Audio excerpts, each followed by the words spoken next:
Well, guys, we're coming to you today from the studio. Super excited about this. Finally.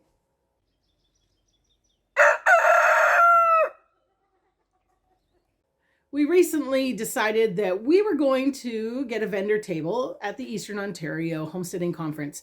And of course, that means I need to have some stuff there for everyone to buy because it's a wonderful opportunity.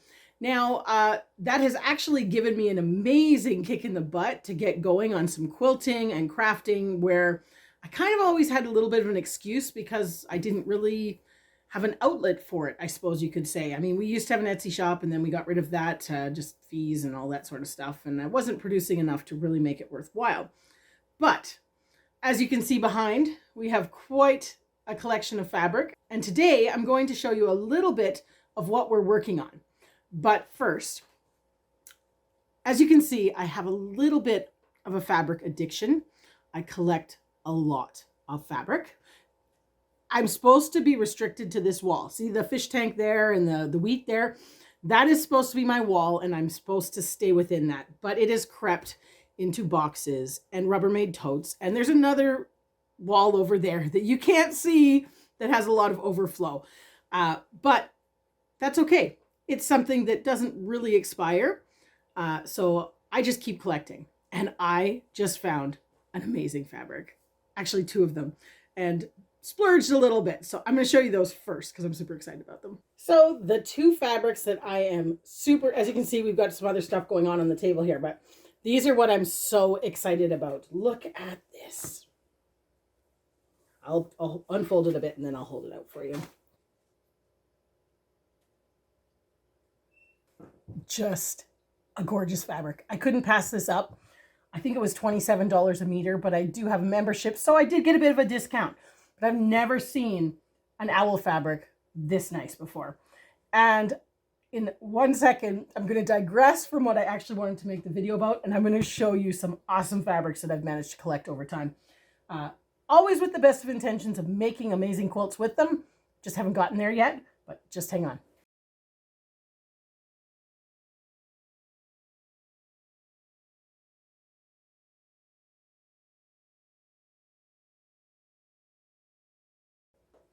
Even though it sort of doesn't look like it, but it does, I do have these organized a little bit. I mean, you can see here, there's a bunch of little batiks. Then I've got some kind of retro prints that I don't know what I'm going to do with exactly yet.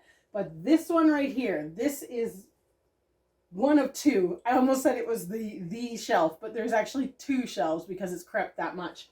I'm going to show you some of the fabrics I've managed to collect over time.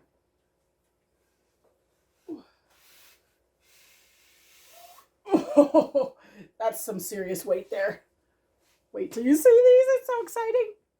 I'll be honest, I may not tell you anything useful in this video. It may be completely looking through fabric because who doesn't like to look through fabric? Some of these are very, very themed. I have, well, let's take these ones out because I'll show you those ones. I have managed to collect up a bunch of Thomas the Train stuff. There's a whole bunch of them. Look. There, Thomas, train tracks, Thomas. Oh, then we're into Sesame Street. So some of these are just in this category because they are kind of all similarly themed. And I do have plans to one day make a quilt out of those. Same thing with the vegetable type stuff. I think I've got cherries and strawberries somewhere as well. I've managed to collect up kind of cute little bits. I've actually used some of this already, but this farm animal one, which is quite cute. I don't know if you can actually see it. Let me pull it a little closer. Cute little farm animal one. I love that one. Ladybugs. All right, now we're getting to the good stuff. Okay. All right, so the owls. You will know after you go through this pile with me why I was so attracted to these owls. And in all fairness, Chris is actually an instigator in this because when we go shopping, Chris loves to help me design beautiful quilts out of these type of things. And he is very supportive of my fabric collection. I've managed to collect a lot of ducks, things like that over time. Fish ones. Let's go to these, which are kind of interesting. These are sort of like those extra you know, to go with those nice fabrics. Look at that with the beautiful leaves and grasses, pebbles, because you'll see in a moment I have a lot of fish fabrics, so I have a plan for maybe doing something like that. The nice dead brush look for, this could work for ducks, it could work for hunting ones. There's so many things that could be used for. The pine cones. This one I found very intriguing. It's kind of an abstract type, but the colors were perfect for whenever I get around to making some of these quilts. More leaves in a couple tones. More grass in a different tone. This one's a bit more of a yellowy straw type fall colors. Oak leaves. And as you can see, some of them I got lots, like 3-4 meters of it. So I really have to get going with making a plan for those. There's some fall leaves, the pumpkins, the sunflowers. I kind of was actually thinking, we're just gonna keep talking. I think this is kind of fun. So one thing I make a lot of is placemats like this. I tend to work in color schemes like brown and tan, green and light green, burgundies. These ones here, which aren't quite finished, are like a farmhouse, I call them, with the blues and the reds. It just makes me think of a farmhouse. Sometimes I go wild and crazy and do like a funky, bright colored type.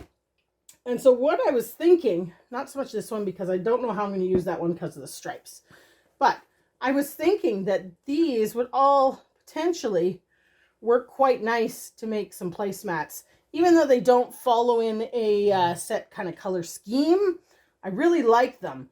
And I thought, you know what, maybe I could kind of come up with something for that. Maybe this will become a thing. Every week we're going to go through one shelf of my fabric. It'll be good because it would just give me that motivation to get making it into something. And maybe you guys will have some fantastic ideas. So that was all my nice, like, kind of accent, I guess you'd call it, fabrics that I've managed to collect for these quilts. Like I said, a lot of it is leaves and stuff because my go-tos tend to be like these owls. We're going to just put the owls away. But isn't that wonderful? Oh, I'm so excited. So excited about this. Let's hold it up one more time. Isn't that beautiful? It'll be a shame to cut it, but I think it's going to work wonderfully. And the other one that I got, which I really, really love as well, is a panel. Let's see if I can put it out here. It is a panel with the hunting dogs. You can see there's a Brittany, Chocolate Lab, the pointers, which I think will make a beautiful something. I'm not sure what. This is how I buy my fabric. I have no real plan, but in my mind, it makes sense. Here's another one that I have. Now, I think this one actually might have been given to me because this wouldn't have been necessarily my choice. It was a pillow panel with the black bears. And I thought, you know what? I could potentially put those into a, cottagey lap quilt or couch throw blanket kind of thing. So maybe I'll just do pillows. I don't know. But anyways, that one was given to me and I quite like it. I just haven't got a plan for it yet. Going back to the hunting dog fabric, I've also got that one with all the labs, which is beautiful. Interestingly enough, let me show you, is another, oh boy. This was a score and I bought a whole bunch of it. This is flannel and I want to use it for the backing on my hunting dog quilt. I don't have a plan of what the hunting dog quilt is going to look like yet, but I actually got the flannel first and then everything else has kind of just fallen into place. More kind of just sticking on the hunting dog theme. You can see here, got the Springer Spaniels, the Retrievers. I plan to cut them out and incorporate them into a quilt. So watch this space to see if the dog quilt develops because that's pretty much most of what I've got for it. I will admit the deer ones for hunting I haven't done as well on collecting. It's not a high, I don't know. I'm not as enthused about that one as I am about the birds or the dog one. But I've got that guy. Again here, boy, all this stuff needs to be ironed.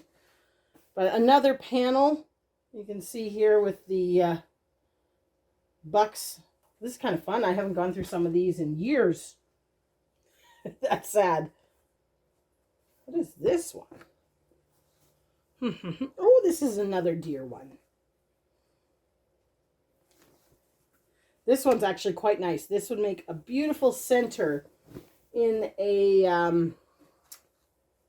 like a queen or a king size quilt. You can see it's a really, really pretty panel. I tend to do more patchwork than panel type quilting, but some of these I think will just work perfectly. And then we move on to waterfowl. I have a lot of waterfowl type pieces.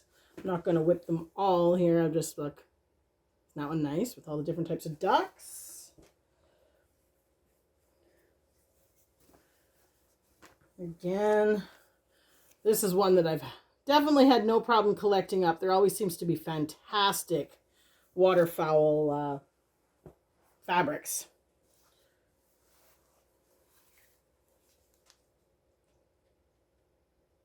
Oh, I've used this one, most of it already, but this was one of my favorites. I did love this one.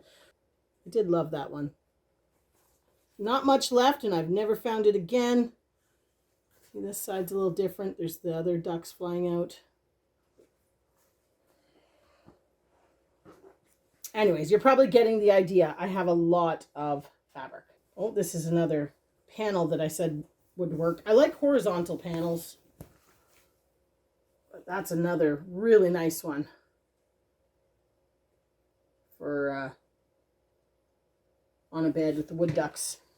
And I think that's it for the waterfowl type. This one's kind of just a nice mixture. You got pheasants and geese and all sorts in there. It's not my favorite, but it certainly works for an accent one. I wouldn't make them a big section, I guess you'd say. And kind of carrying on with the pheasant theme. Definitely going to, I think this would work nice with the hunting dogs, potentially. Doing the pheasants in there. Ooh, look at that. Beautiful. Oh, there's another accent one of water. Speaking of water, I also have this one with the loons. I really haven't managed to collect a whole lot of fabric with the loons on it, so I don't know what I'm going to do with that yet. But, and then really, the rest of it is fish. Just, some of them are just gorgeous. You can't resist buying them, and then you got to figure out what you're doing with it. Lures. More lures. I have a lot of that one. Lures. I did use that one already, so there's not much left.